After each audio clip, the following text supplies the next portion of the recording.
Hello everyone, I am Anjali Gupta, Assistant Professor in RK College of Pharmacy, Prayagraj.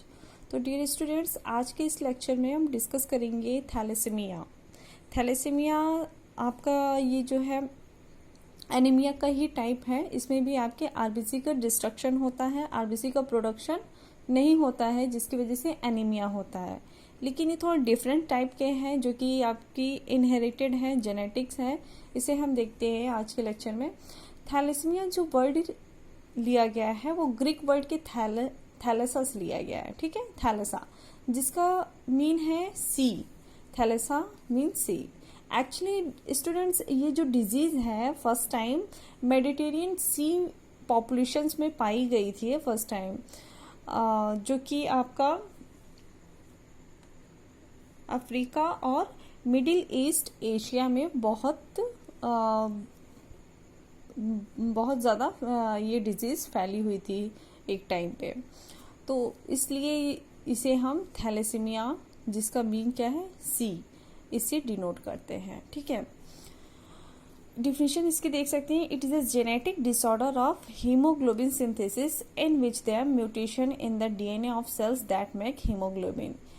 Basically इसमें होता क्या है कि जो सेल्स हीमोग्लोबिन का फॉर्मेशन करती है उस सेल्स के डीएनए में क्या होता है, म्यूटेशन होता है। उस सेल्स के डीएनए में म्यूटेशन होता है, जिसकी वजह से हीमोग्लोबिन की बनाने वाली सेल्स डिस्ट्रॉय हो जाती है, जिसकी वजह से क्या होता है कि आरबीसी का फॉर्मेशन या आरबीसी का प्रोडक्शन नहीं होता है, ठीक है।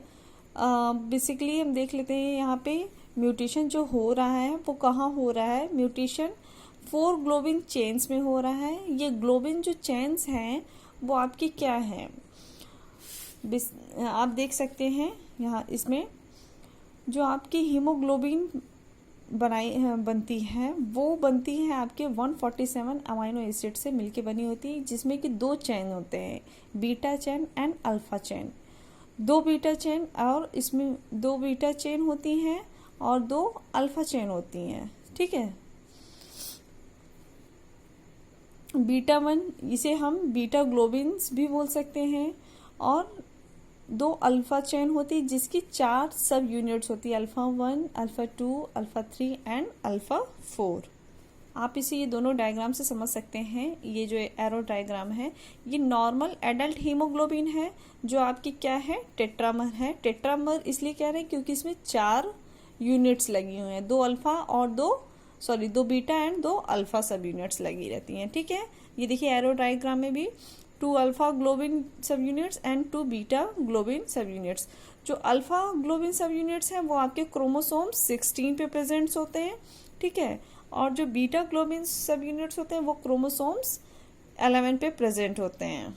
अगर हम क्रोमोसोम्स की बात करें तो डियर स्टूडेंट्स, आपको पता है कि ह्यूमन बॉडी में 46 क्रोमोसोम्स होते हैं या फिर 23 पेयर ऑफ क्रोमोसोम्स होते हैं, ठीक है।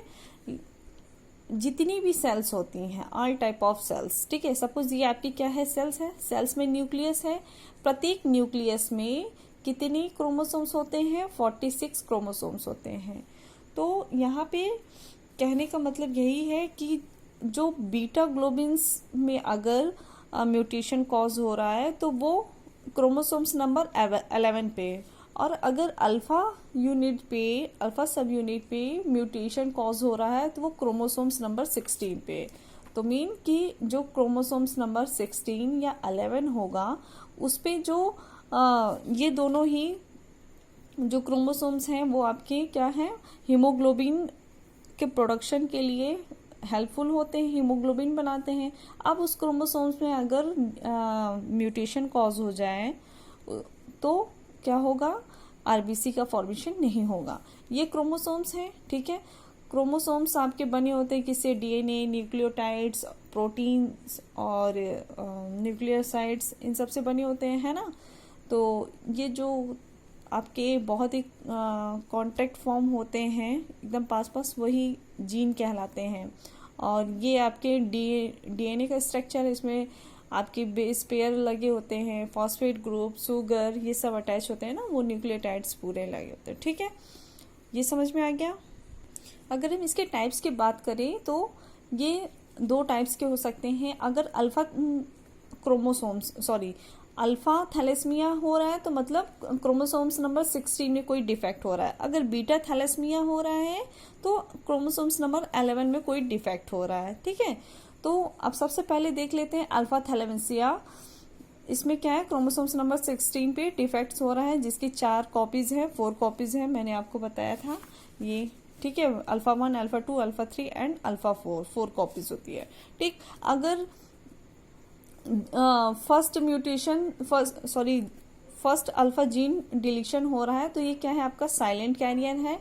2 अल्फा जीन में डिलीशन हो रहा है, थैलेसीमिया माइनर कहलाएगा। अगर 3 अल्फा जीन डिलीशन हो रहा है तो हीमोग्लोबिन थैलेसिया डिजीज कॉज करेगी। अगर आपकी 4 कॉपीज चारों जीन में डिलीशन हो रहा है, डिलीशन डियर स्टूडेंट्स मतलब क्या है कि जो आपके न्यूक्लियोटाइड्स हैं, न्यूक्लियोटाइड्स आपके अमाइनो एसिड से बने होते हैं। अगर अमाइनो एसिड्स के जो सीरीज हैं, जैसे कि आपको पता है कि ग्वानिन अटैच होता है आपके साइटोसिन से और एडनिन अटैच होता है आपके थायमिन से। अगर इसका मिस कोडॉन हो जाए, मिस मैच हो जाए तो इसकी वजह से डिलीशन होता है। इसी को हम कहते हैं जीन का डिलीशन हो जाना। ठीक है, अगर 4 जीन के डिलीशन हो जा रहे हैं तो इसमें क्या होगा, एरिथ्रोब्लास्टोसिस फिटालिस, या इसी को हम बोलते हैं हीमोलाइटिक डिजीज। इसमें क्या होता है, एबनॉर्मल फ्लूइड का एक्युमुलेशन हो जाता है, जिसको हम क्या बोलते हैं, हाइड्रोप्स फिटालिस। नेक्स्ट देख लेते हैं बीटा थैलेसीमिया। बीटा थैलेसीमिया में क्या हो रहा है कि क्रोमोसोम्स नंबर 11 पे डिफेक्ट आ रहा है, mutation of the beta globin genes. अगर 1 म्यूटेशन हो रहा है आपके बीटा पे तो thalassaemia carrier but less haemoglobin slight anaemia होगा। ठीक है, अगर 2 बार म्यूटेशन हो जाते हैं आपके बीटा चेन्स पे तो उसमें क्या होगा, बीटा थैलेसीमिया सीवियर एनीमिया इसे कह सकते हैं। ठीक है, इसकी एटियोलॉजी की बात करें तो आपको पहले ही बताया था मैंने स्टार्टिंग में, बिगनिंग में, इनहेरिटेंट होती है, जेनेटिक होती है। ये आइदर जेनेटिक म्यूटेशन और deletion of the certain keys in fragment, या तो म्यूटेशन हो सकता है या तो डिलीशन हो सकता है। डिलीशन मतलब है जो आपके न्यूक्लियोटाइड्स हैं वो मिसमैच हो जाए, मिस कोडॉन हो जाए, जिसकी वजह से पर्टिकुलर जो स्पेस है आपके डीएनए का सेगमेंट है उसमें चेंजेस हो जाए। तो इसके पैथोजेनेसिस की बात कर लेते हैं। पैथोजेनेसिस जो हमने यहाँ पे आपको बताई है वो आपके बीटा ग्लोबिन जीन में म्यूटेशन से बताई है। ठीक है, mutation in beta globin gene, इससे क्या होगा कि जो आपकी बीटा चेन बनने वाली थी, अगर उसमें आपके बीटा जीन में क्या हो रहा है, म्यूटेशन कॉज हो रहा है तो कंप्लीट या partial absence of beta chain, या तो पूरी तरीके से बीटा चेन नहीं बनेगी या फिर बनेगी तो पार्शियल बनेगी। ठीक है, डिक्रीज एडल्ट HB, जो एडल्ट हीमोग्लोबिन बन रहा है वो क्या होगा, कम होगा, इसका अमाउंट कम हो जाएगा।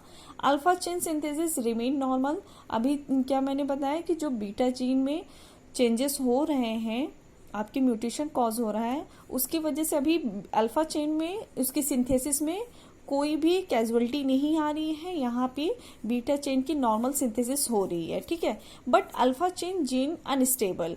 लेकिन क्या होगा कि अगर आपका बीटा चेन तो बन रहा है, लेकिन अल्फा चेन नहीं बनेगा, मतलब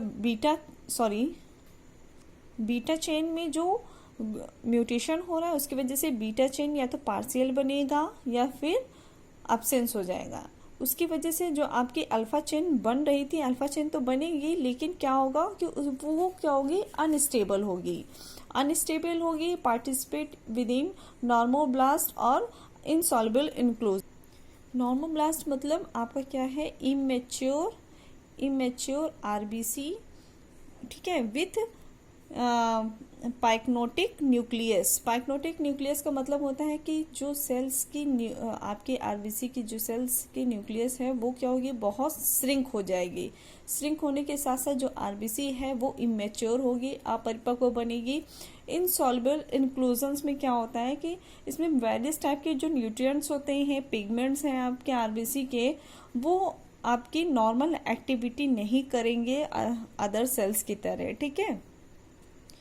जिससे क्या होगा कि सेल मेम्ब्रेन डैमेज हो जाएगी, किसकी, आरबीसी की। ऑब्वियसली बात है, जब ये इमेच्योर आरबीसी है और उसका न्यूक्लियस भी क्या है आपका, बहुत श्रिंक है, फुल्ली डेवलप नहीं है, जिसकी वजह से क्या होगा कि सेल मेम्ब्रेन डैमेज हो जाएगी। इम्पेयर्ड डीएनए सिंथेसिस इम्पेयर्ड हो जाएगा। साइन एंड सिम्टम्स की बात करेंगे तो फैटिक, वीकनेस, पेल या yellowish skin, deformities of facial bone, face के जो बोन्स हैं वो काफ़ी वीक हो जाएंगी। डिलेड ग्रोथ काफ़ी डिले होगा। डार्क यूरिन और स्वेलिंग ऑफ एब्डोमेन। कॉम्प्लिकेशंस की बात करें तो आयरन ओवरलोड हो जाएगा। आयरन ओवरलोड कैसे होगा कि जैसे हीमोग्लोबिन को, आपको पता है कि हीमोग्लोबिन क्या करता है, मेटल को अटैच करता है खुद से, ठीक है, मेटल्स अटैच करता है, और जिसकी वजह से अगर ये आरबीसी डेवलप नहीं होगी, हीमोग्लोबिन नहीं बनेगा तो आयरन ओवरलोड हो जाएगा।